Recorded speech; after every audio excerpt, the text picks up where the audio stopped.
Hey everybody, this is Jim Bowe, your instructor, and in this video we are going to look at accessing and downloading software applications from Microsoft Azure.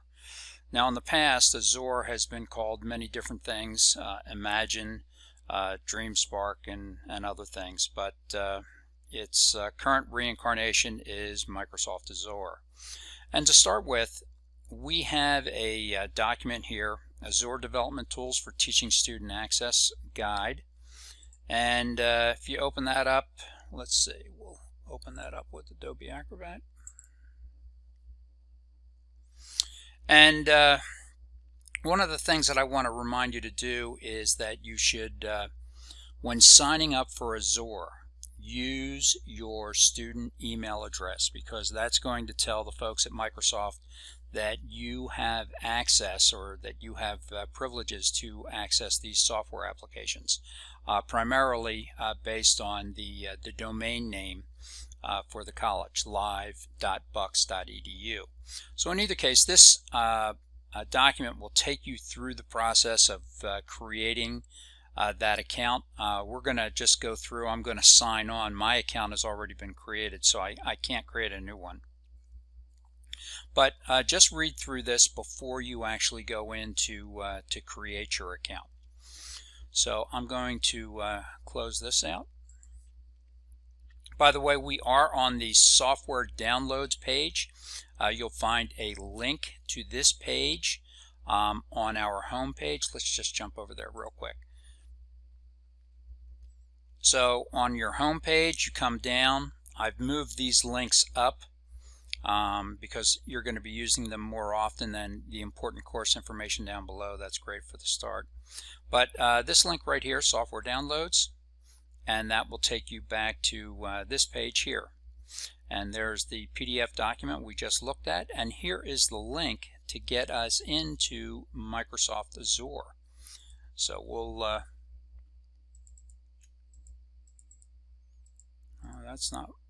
that link does not appear to be working. Well, let's see, I've got something right here. I'll click on this. Okay, so this takes us into Azure. I'll fix that link in a little bit, but takes us into Azure, and we just go sign in. My account has already been memorized, so all right, and there it is. Then I go through the colleges. I think no, it's going to bring me right in. Okay, when you get here, where you want to go is you've got Education Overview, and then down below you've got Software here. So we'll click on Software, and now you can see all these packages that we have access to. Okay, now depending upon what class you're in with me, there are a couple of packages that I recommend. Primarily Microsoft Windows 10. You might want to get a copy of that, as well as the different Microsoft Server packages, especially if you're in my CISC 244 class. For both 244 and for my CISC 215 database class, you'll want to get Microsoft Visio as well. Now when downloading these packages, one, you should make sure that you're connected to some sort of high-speed internet, because these packages can be rather large in size. So let's take a look at some of these. First off, we've got the Microsoft Hyper-V server. CISC 244, you're going to want to get a copy of that. And let's see, down below,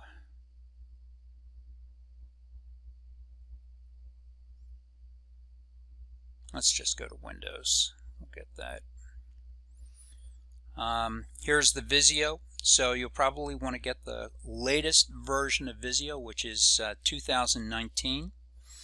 And to download one of these applications, you simply point to the link right here.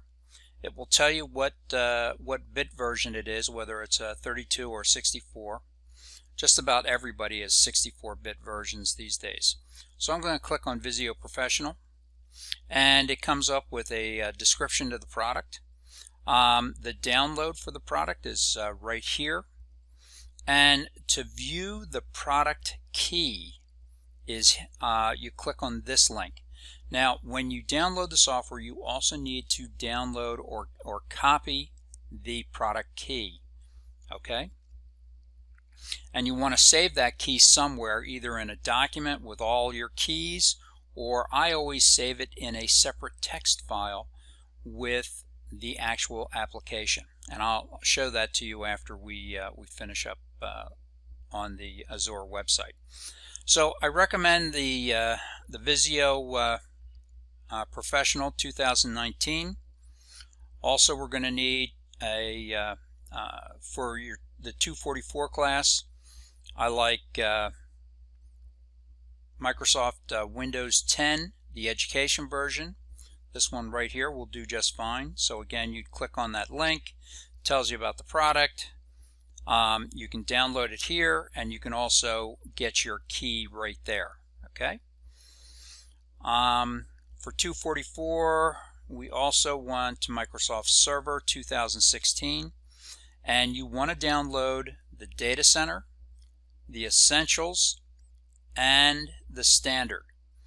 If you want later on, if you wish to play on your own, you can also grab the Windows Server 2019, but we will not be using that in class. Do not load that up, because all of the software that we are going to be focusing on in CISC 244 is Server 2016, and that's as of this semester, which is fall 2019. Okay, very good. So download all of these apps, grab the product key for each one. Do not mix the product keys up. Okay, for each app, download it, get the product key, and then what you want to do is you want to get these things organized on your drive. Now let me show you how I have this stuff organized on my drive. I'm going to sign out.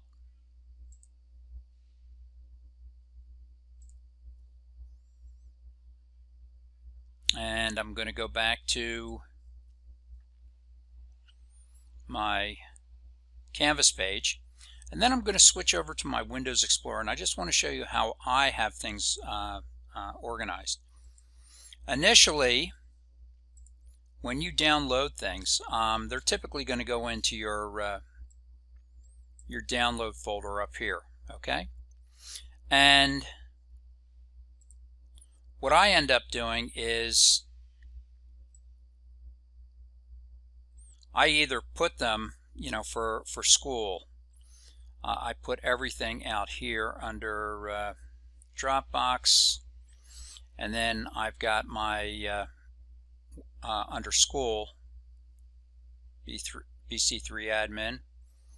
You don't have to use these exact folder names, but I then go down and I have this folder called downloaded software, and as you look in here, I've got my Microsoft software, and then for each of the applications that I've downloaded, I create a folder. So here, for instance, is my Windows Server 2016 Essentials, and if we go in here, you're going to notice that there are two files. The first file is the ISO file. That's the actual installation package that we're going to use. The second file is the product key, and you'll notice that it's a simple text file, okay? And in there is my product key. Your product key is going to be different than mine, okay? So I recommend organizing your different downloads by their title, and that way you don't mix up product keys, and you know where the product keys are or what the current one is for each one of the software packages that you've downloaded. So that's really all there is to accessing and downloading from Microsoft Azure. My recommendation going beyond this is I would download every piece of software you can get your hands on, just to try it if you like and see what it does. Okay, very good. Thank you, and let me know if you have any questions.